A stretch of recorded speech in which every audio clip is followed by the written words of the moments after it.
Welcome to the Raising Values podcast, where the traditional family talks. You can find us on iTunes, Stitcher, and Spotify, and be sure to follow us on Facebook and Instagram. You can support the Raising Values podcast through Patreon. Bill and Gillian are behind the mic, and we hope you enjoy the show.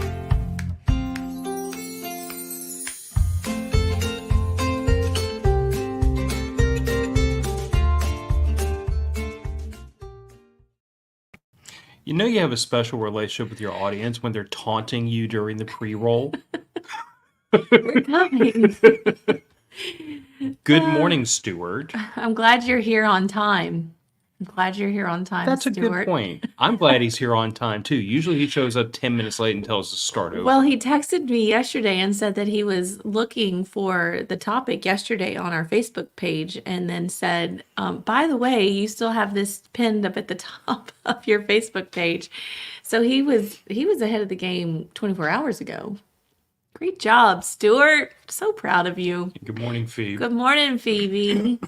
I hope you had a good time last night watching Beetlejuice. I want to go see that so bad.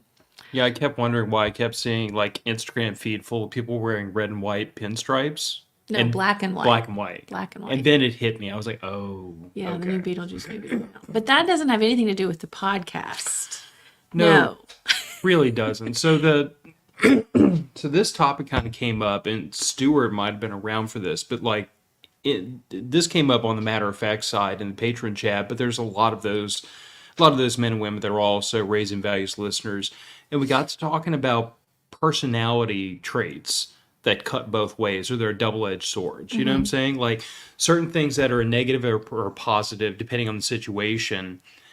And this specifically came up because of like what I think is a natural kind of an inborn drive to be self-reliant, to take care of oneself. That's very, very deep in the preparedness community. But it came out because a lot of us were talking about the fact that we don't like asking for help from others. No, I can't imagine any of our friends in that group asking for help from a lot of people.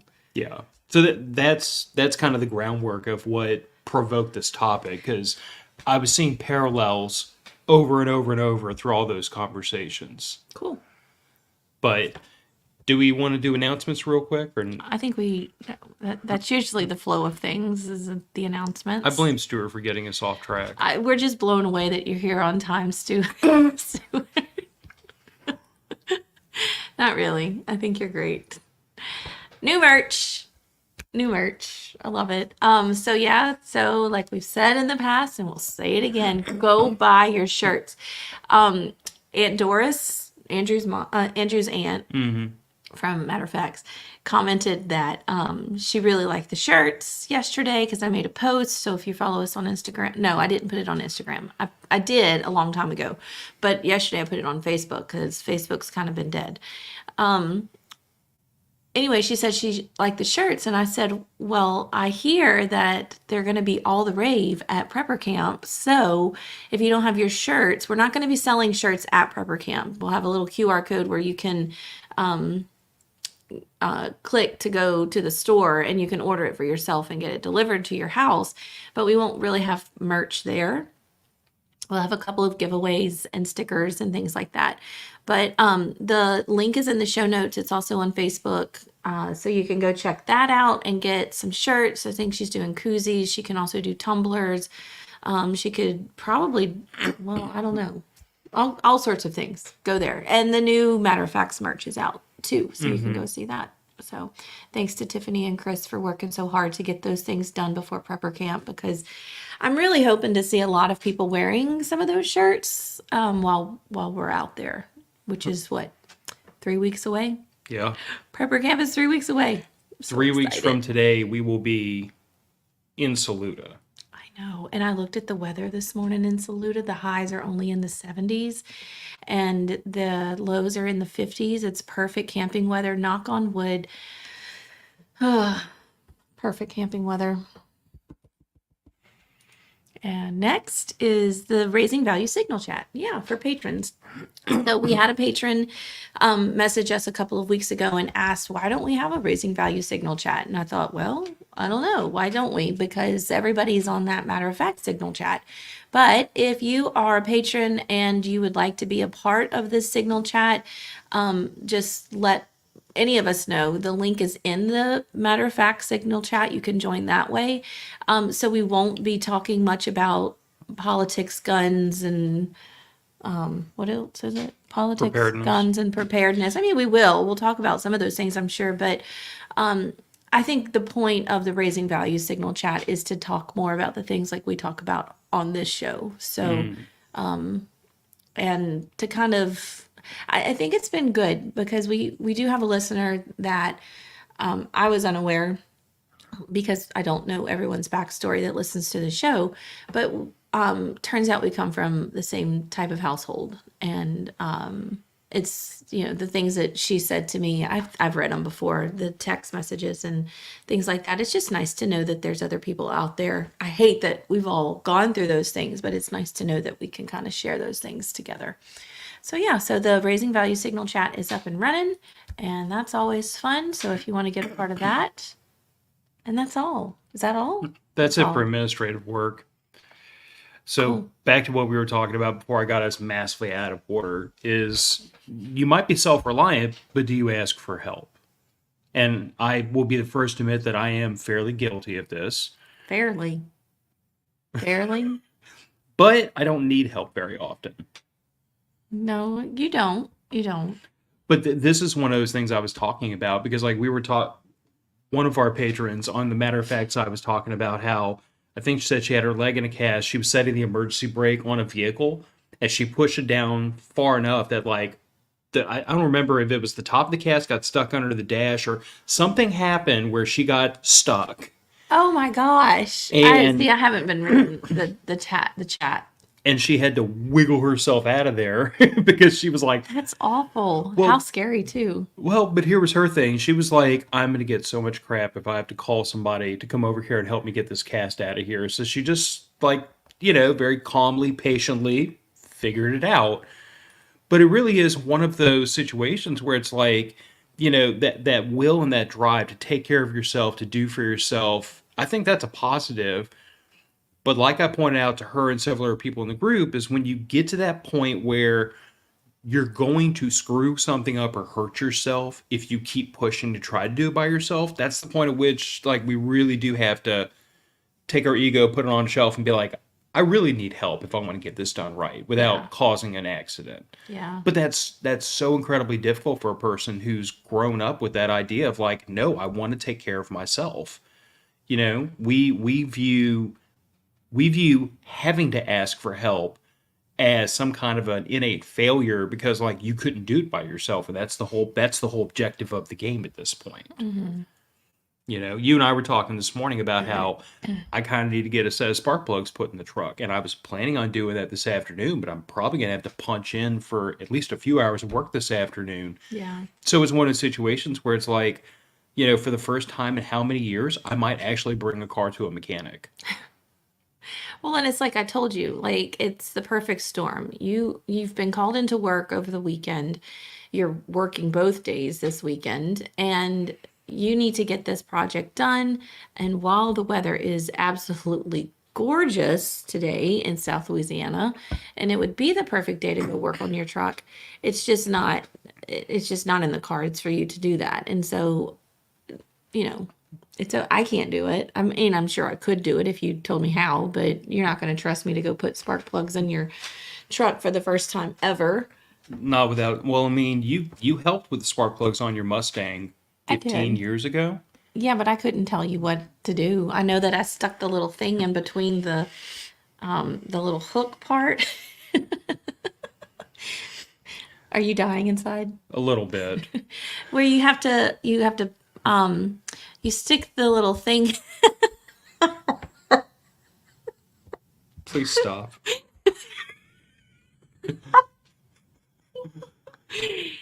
to make it the right width apart, right? You mean you gapped the spark plugs? Yeah, I gapped them. That's what I meant.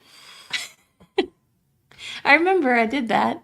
There is one mechanic in this family. And then I had to put them in because your hand was too big. That was a thing. Your your two back spark plugs, I literally couldn't get my arm Gash them. down in there to put those spark plugs in, and she had to because her forearms are just narrower than mine. But there have been times though, like on the truck or whenever you're working on cars, yeah, you're the mechanic, but you have come to me and asked, can you help me with this? I'm gonna need your help with this today Yeah. or whatever. So Well, the last two times we had to run wiring back and forth in the truck over the gas tank, I had to have your help for that because my arms are literally too big to fit. Like I cannot physically do the job without dropping the gas tank, and you can. and I feel when you do ask me for help, because it is so rare that you ask me for help, I do feel like a sense of accomplishment. Like, oh wow, he needs me today instead of me needing him. Wow. Yeah.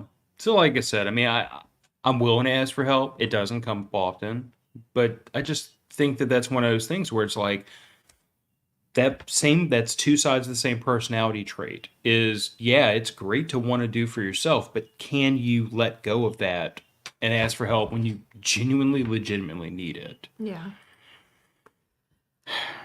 Persistent or stubborn. You can't just put banners up. Stuart's watching. You can't just put banners up and I not know I was read staring them. at you. Oh. Persistent or stubborn is what this next banner is. Yeah. Why are you looking at me? Because sometimes you there's a thin gray line between persistent and stubborn, and you flirt with it sometimes. Oh, that's a fun drink. um, So I mean, let's call it what it is. Most people would count the will and the want to persevere through difficulty as a positive. But there's an old saying, stop throwing good money after bad.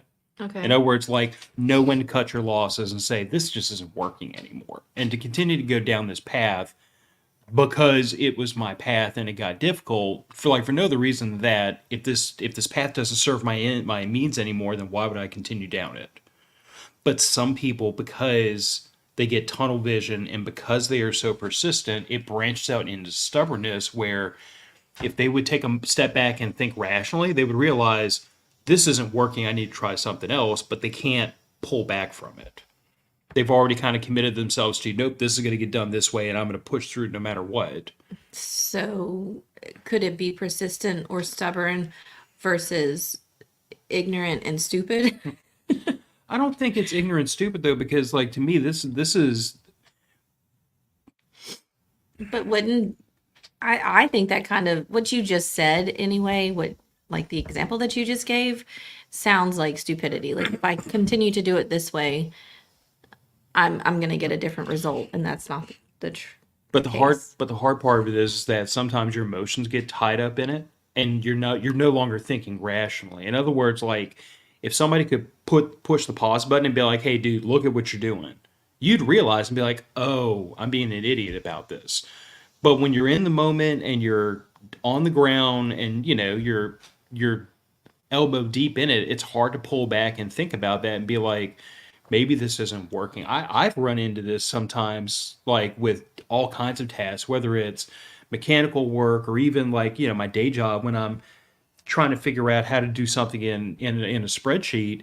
And I will sit there and beat my head against the wall trying to figure out how to get it done a certain way, only to realize later, oh, this would have been the going at it this other direction would have been so much simpler, but I got into that tunnel vision of this is the way I'm trying to get it done, and I'm going to force it to work this way.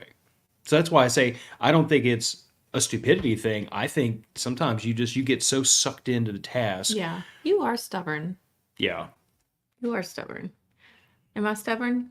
Holy hell, yes. Really? Because I'm sitting here thinking, if it's not working, then let's look at it a different way. Let's try it a different way. I don't know. Maybe in some aspects I'm stubborn about things. Say what you want to say because your voice has got subtitles. Sometimes you think it's working when it's really not.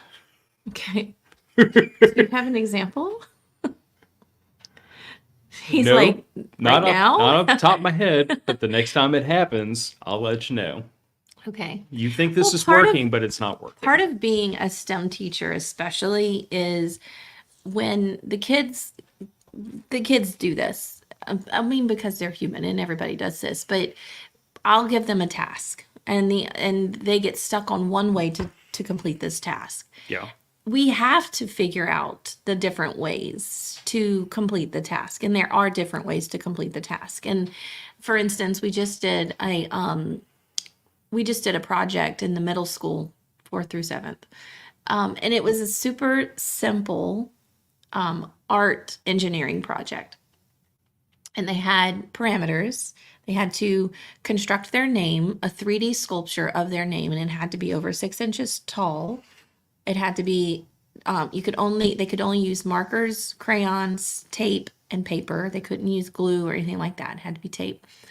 And so once they figured out how to get their name over 6 inches tall without making the letters the size of a piece of paper, which also is one of the ways that it could work, the 5th graders realized, well, if I just roll up a piece of paper and make a tube and tape that to the bottom paper, I can just tape my letters onto it.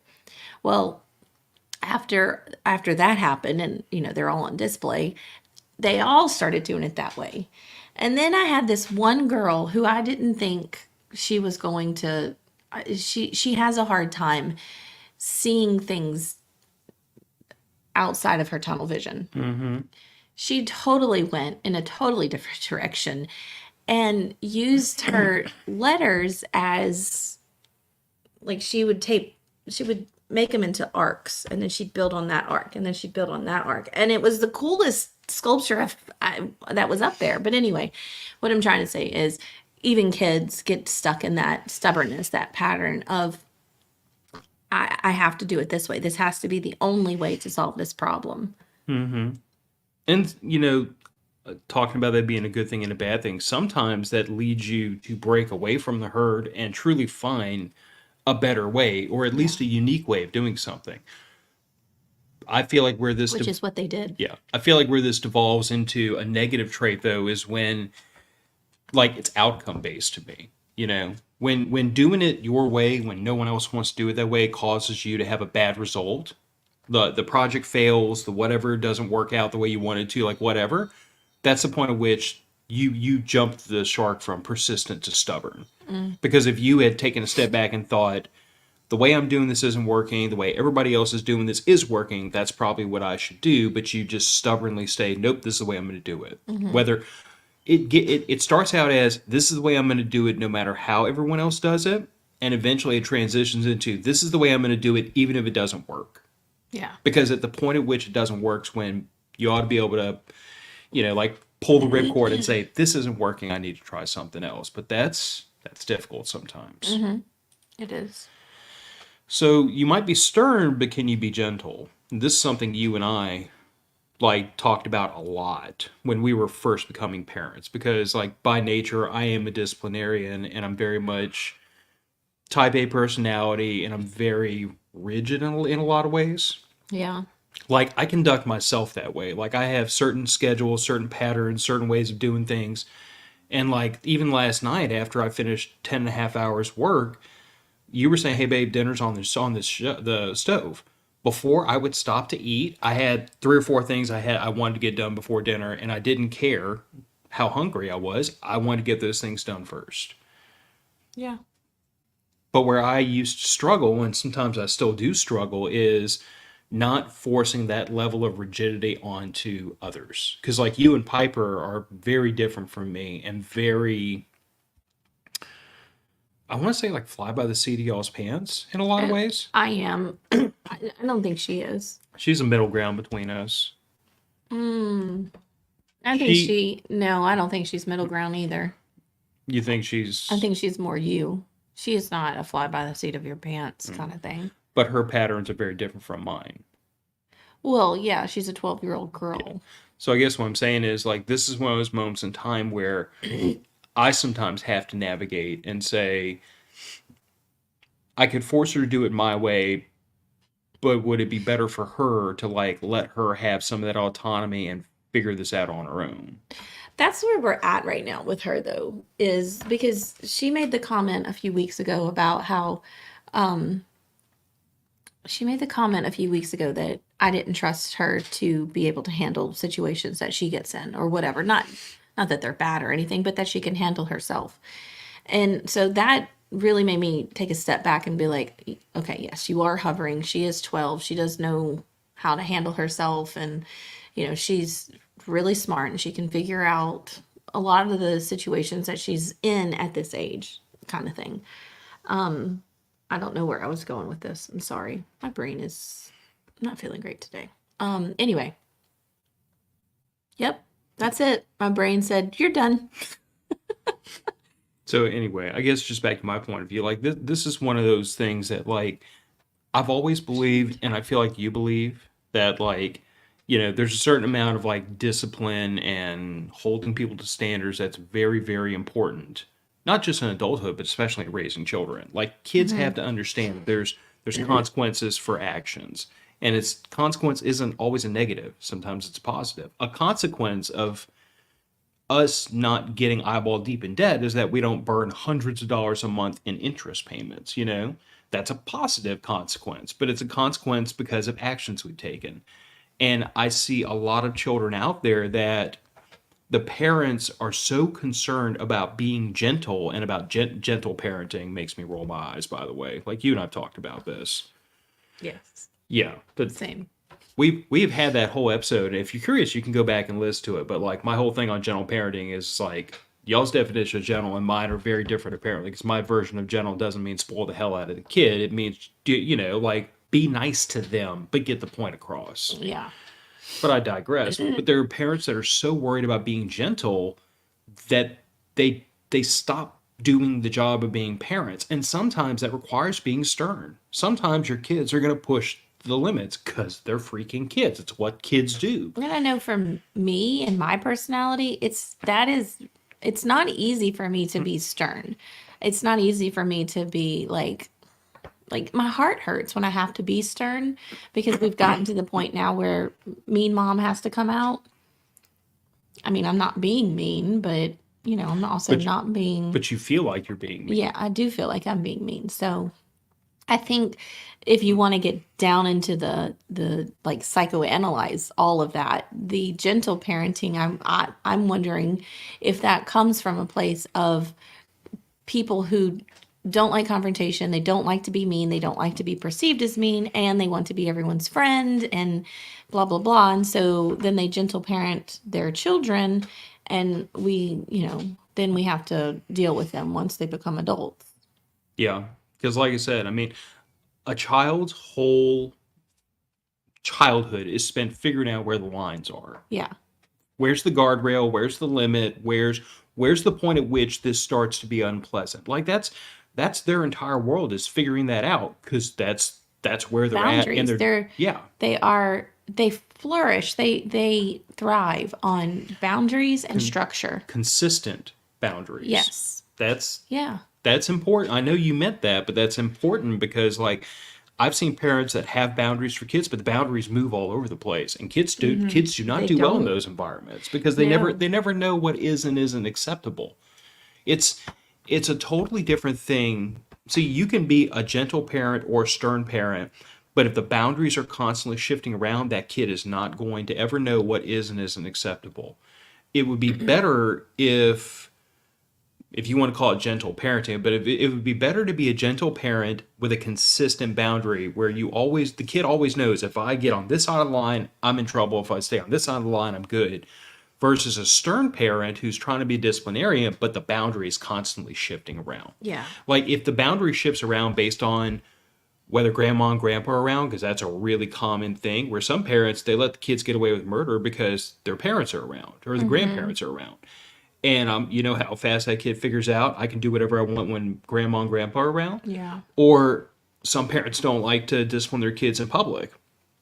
Do you know how fast that kid figures out that I can act like a hooligan at the grocery store? Mom ain't gonna whoop my butt. Yeah. I'm telling you, like, I think sometimes we do not give enough credit for the fact that kids are freaking little rockets, devious little rocket scientists, and they figure things out. They may not be able to vocalize it, but they figure it out. Neil deGrasse said, kids are born scientists. I think it was Neil deGrasse that said that. Kids are Sounds like it. yeah, kids are born scientists. They are natural scientists. Mainly just because, I mean, if you think about children are born, they're automatically they know how to breathe, they know how to cry, they know how to eat, they know how to poop. Those are the things that the children, babies know how to do.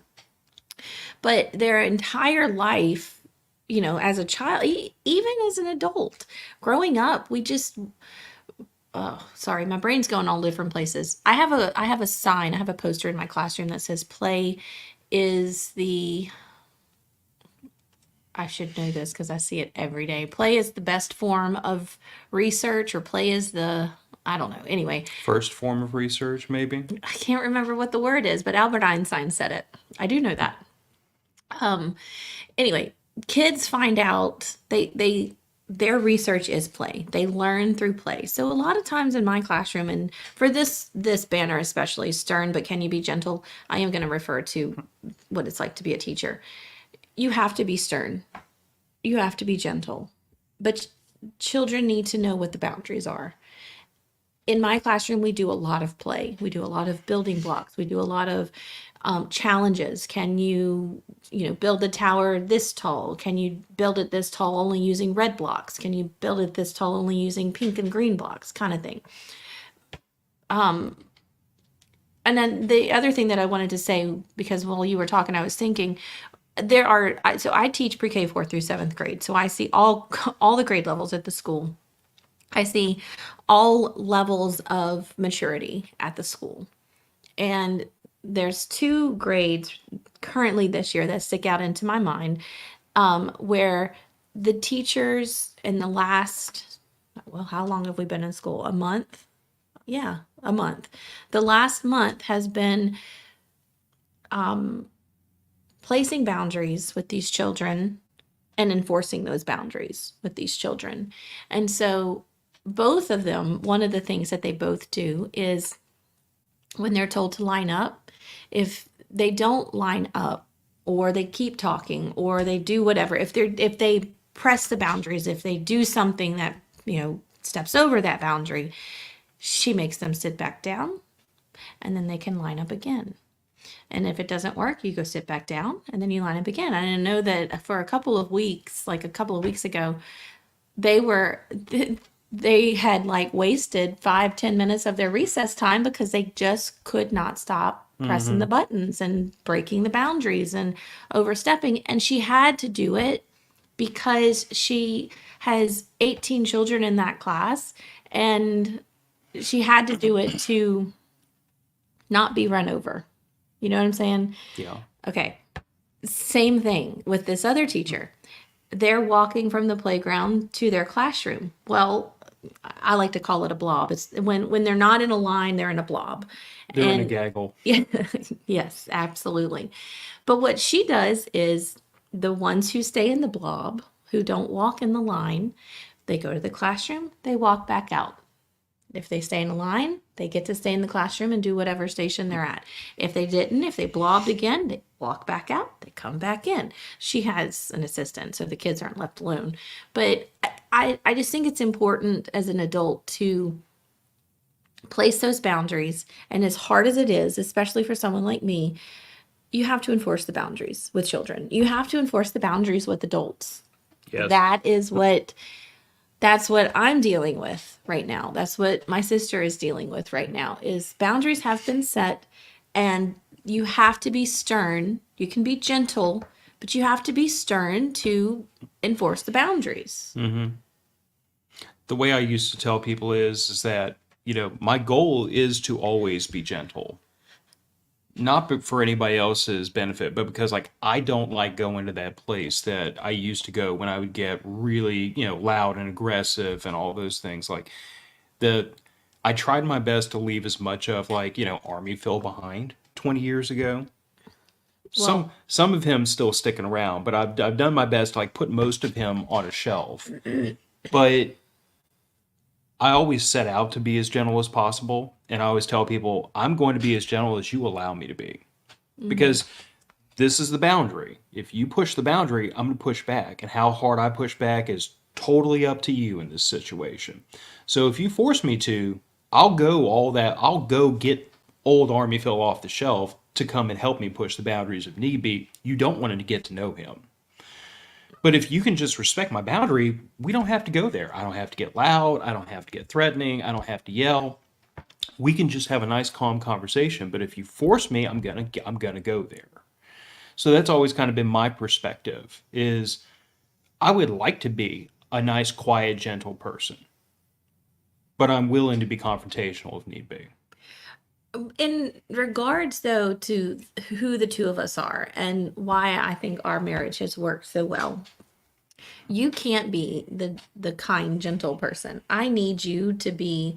Well, I thanked you last night for being my rock, for standing up against the people that I need you to help me stand up against, and for you to stand behind me and keep my back straight instead of me withering away because this is a hard conversation or it's a hard subject or it's a hard whatever with, or interaction with certain people. I feel like I'm the pushover, and I know we're gonna get there. No time like the present. Patient, but are you a pushover? I know I am the pushover. I'm the people pleaser. I'm the one who's always trying to make sure that nobody's feelings are hurt and everybody's okay and we're kosher and are you okay? Do you still like me? Kind of thing. There's nothing on earth more frustrating than being asked 4 times in a row if I'm okay or anything's bothering me when I've said I'm fine. Almost as frustrating as when Oh, do you want to open the can? almost as frustrating as when my wife starts asking me silly questions about whether or not I still love her after all this time. And I'm just looking at you like, you're freaking nuts. Of course I do. I gave you my last name. That's a big deal to me. I don't know where to go with this. They may see Murder on the show. That would be ill-advised because there are witnesses. I ask you over and over again if you're okay because it comes from a place of constant worry that I have if you're not okay, I'm not doing my job. And then if I'm not doing my job, you're going to notice that I'm not doing my job and then you're going to just discard me. That's too much silence on a podcast. No, for the audience that's listening to this in audio, I'm looking at her like she is about the third craziest human being on the planet Earth right now. Third's not bad. I'll take third. Out of 4 billion people? Oh. I thought you meant like in your life. No, like on the earth. Of all of God's precious little humans, you are the third craziest. Whatever. Am I patient? You're extremely patient, and I think yes, you are patient, I would say to a fault sometimes, because on the one hand, You're gonna have to explain that. okay, so on the one hand, you have demonstrated over 19 years of us being together that you have the Oh, ability, patient with you? no, with people in general. Okay. You are far more patient than I am, far more forgiving, far quicker to show a person grace when they're misbehaving. And I've said before, and I really do, I admire that in you, but I do feel like you do reach a point where you begin to excuse poor behavior I do. to the degree that, like, way past the degree that I would have cut it off, but even to the point where, like, almost anyone around you is saying, Gillian, what are you doing? Like, this person is not treating you right. Why are you sticking around? And that's been friends, family members, jobs. Listening.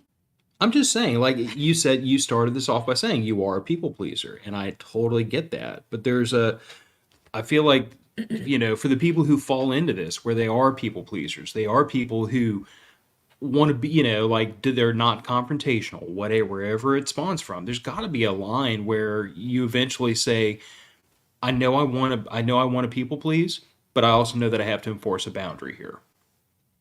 So I would say probably about 20 years ago, I was going through a quarter life crisis, if you will, right? 20 years? Like right before you and I met? Yeah. Okay. Yeah. I wasn't around for this, so I'm going to be listening with rapt attention. Well, no, I think okay, maybe not a quarter life crisis, but anyway, I was going through a hard phase or whatever. And one of the things that I kept praying for was a backbone. I wish I had had a backbone. I wish I had a backbone. Please let me have a backbone. I still feel like that. I still feel like I feel like I've gotten my backbone has solidified a little bit, but I still wish sometimes that I could just be that no nonsense. Here's what it is. Either you like it or you don't like it. Either you take it or you don't take it kind of person. And I don't know, maybe I'm just not ever supposed to be that person. Maybe that's just why I was put here on earth, was to not be one of those people, because we needed more people like myself. But there are times where I still feel like I've set the boundary. I've got to keep at this boundary. You know what I'm saying? Like, I have to have a backbone for this. I do think I've gotten better at being stronger about that. You've definitely pulled a Grinch, and your backbone has grown 3 sizes. I've pulled a what? The Grinch, heart grew so many sizes, backbone grew so many Oh, sizes. God, your analogies sometimes are just like, what are you talking about? Okay, so my backbone has grown 3 sizes. Okay, if you say so. I don't know.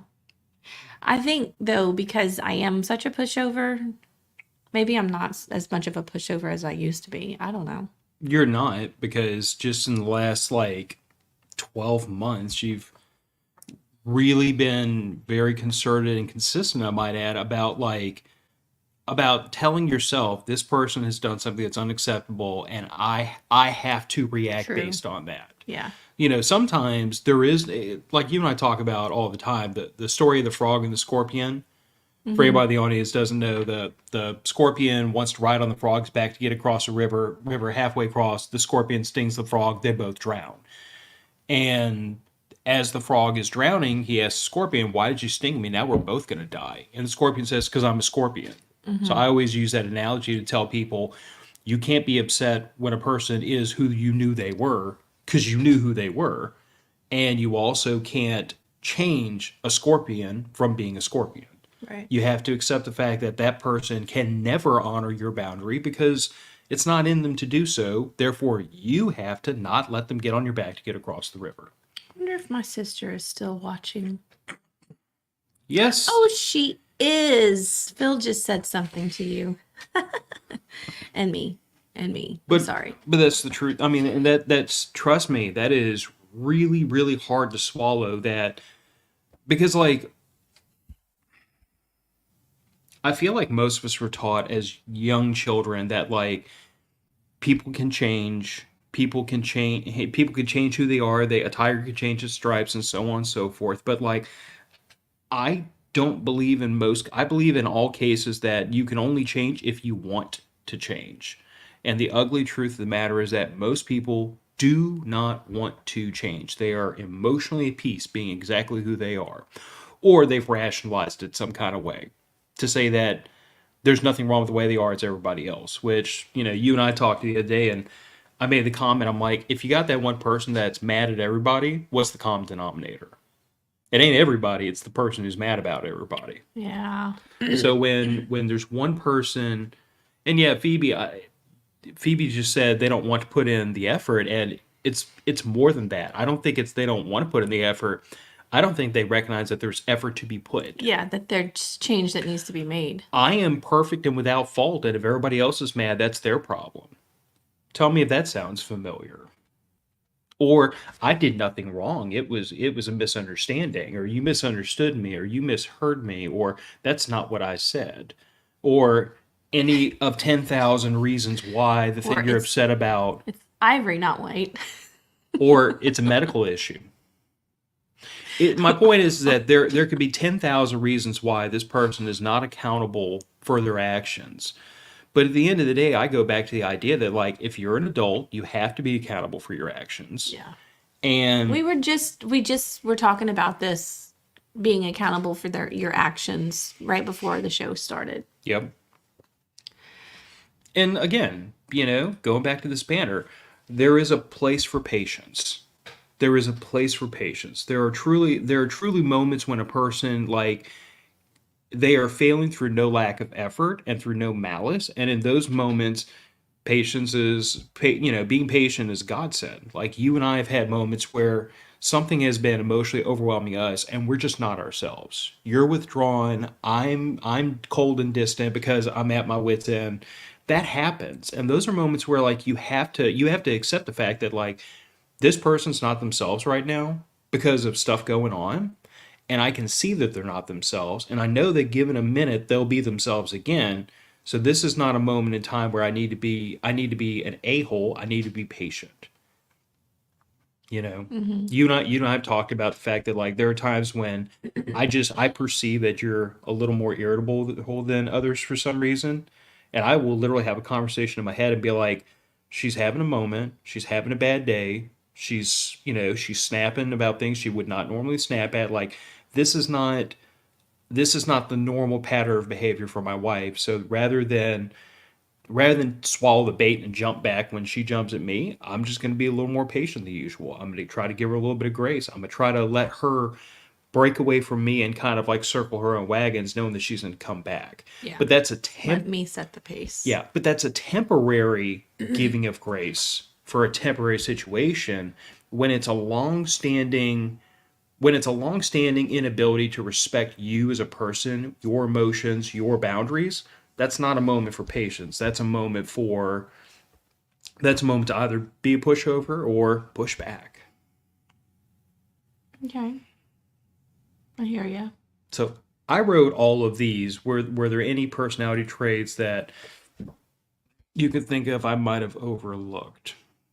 I don't, but if anybody listening wants to put something in the comments and add to that, and we have time for this episode.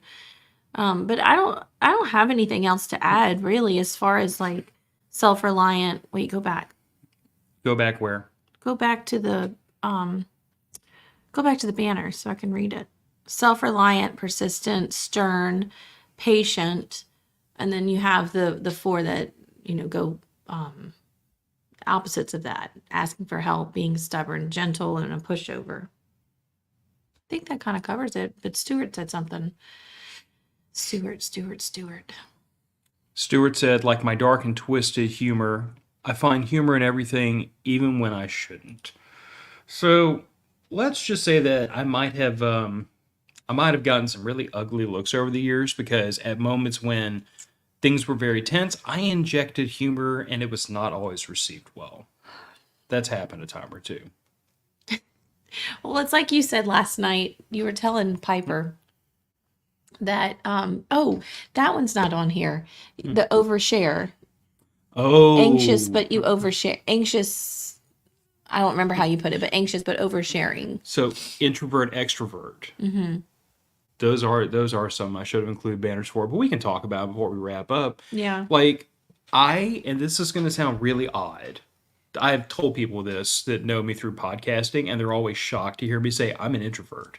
Big time. And Gillian knows that I'm a major introvert. Like right now, I am not talking to the internet. I'm talking to my wife in front of a camera. Like With a few friends. that's the way I have to compartmentalize that though, because like I started podcasting 8 years ago because I felt like there was a message that needed to get out, and I didn't hear a lot of other people trying to get it out at the time. Yeah.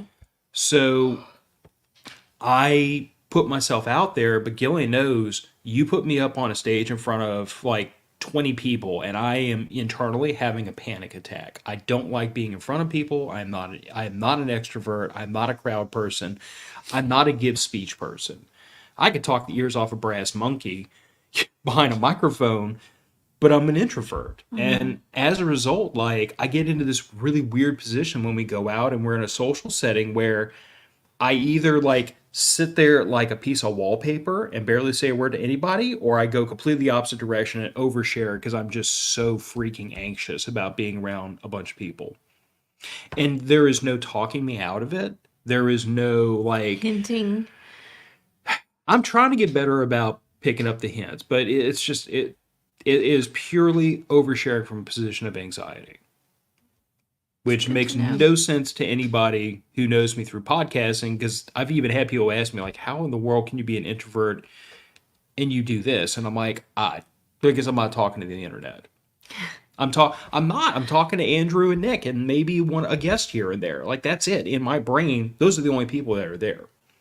And the fact that it then goes out on the internet for hundreds or thousands of people to listen to just doesn't even penetrate my brain. Because if it did, it'd be difficult to keep doing it. So, as someone who has done public speaking her entire career, Yes, since college. it is easier. And then I know that I've talked to other people who've done this, but when I worked for Audubon, I had to give animal chats or golf chats or whatever, habitat chats In front of thousands of people at a time. Thousands. Like there would be summers when everyone was at the aquarium. Maybe it's a rainy day and they wanted to come see the sharks get fed, and guess who got to lead that chat and explain they were seeing in the exhibit? It was me. Well, it wasn't just me, but anyway, it's so much easier to talk in front of a crowd of 1,000 people than it is to talk in front of a crowd of 20 people. It's easier for me to talk to children because I teach every day and I see these kids every day. But when you ask me to stand in front of their parents at the beginning of the year and tell them everything that we're doing in the STEM classroom, heart palpitations. I just, oh man, I hate it. And this is how much I hate it. When the new calendar comes out at the end of the year for the next year, that's one of the first things I see is, when is parent night? When do I have to have my speech ready to talk in front of the parents? And it's the parents of everybody. It's, we break it down from pre-K to third and then fourth through seventh. So I have to talk to all of these parents. Not everybody comes, but we're a small enough school that, there's 5 rows of 6 chairs. And so it's not a lot of people. And it's so hard to talk in front of a smaller crowd. Which makes me twist my head because, like, not only is she most of the kids' favorite teacher, which by default means all the parents know who you are. Yeah, everybody, besides pre-K teachers, pre-K parents, because they're new to the school, but yeah, I teach their kids every year. So it's not like, I have them for 3rd grade and then they go away. And that's not the case. I see everybody all year. And quite frankly, some of these parents socially because, like, we have kids that are the same age as our child. So, Yeah. Stuart's comment says, you're on the internet for your therapy hour and you're worried about oversharing.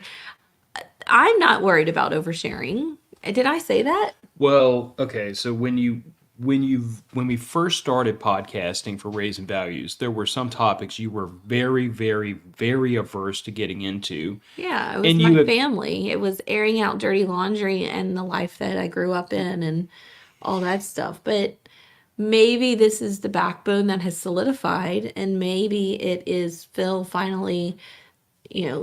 voice finally resonating in my reached her in my ears of, if people do something, what do you say? If a person is embarrassed about having their deeds aired out, it's because they know they were wrong.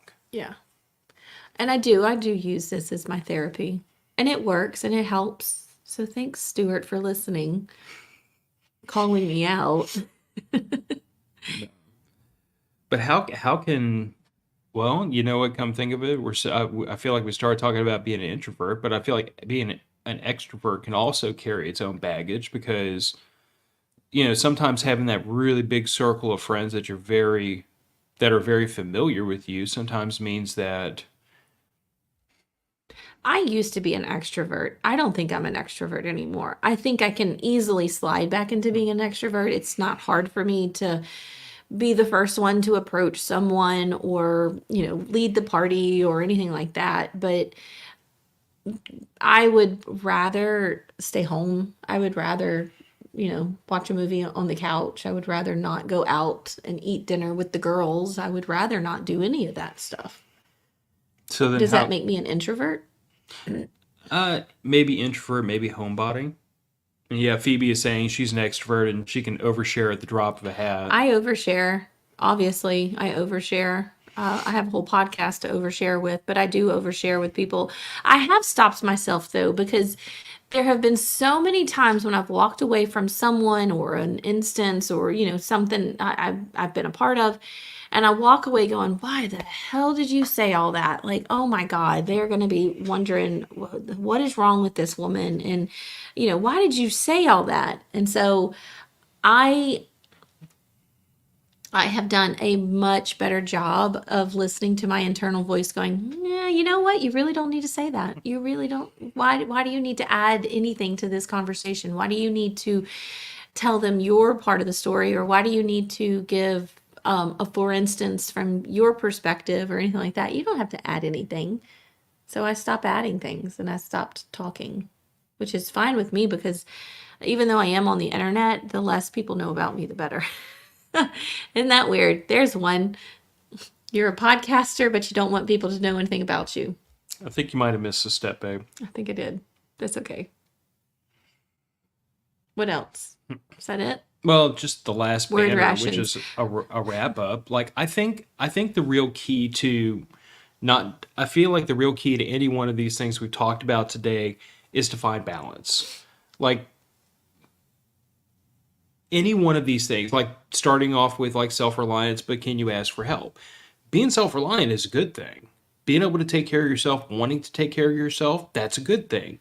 But the balance is when I absolutely cannot do this by myself, can I humbly ask somebody else for help and not hold it over my own head? Like I feel like with every one of these personality traits, it's not the trait that becomes the problem, it's the extreme of the trait. It's not being able to switch back and forth as the situation dictates, if that makes sense. And I feel like, when we do fall into those pits where we're all one way or all the other, I feel like that's where we start to struggle in life. It's not being patient or being a pushover. It's can you transition back and forth as the situation dictates. There are times when like, you and Piper the other day hit me up, or actually no, it was Piper, but you weren't fighting her. But y'all hit me up about like going out to eat.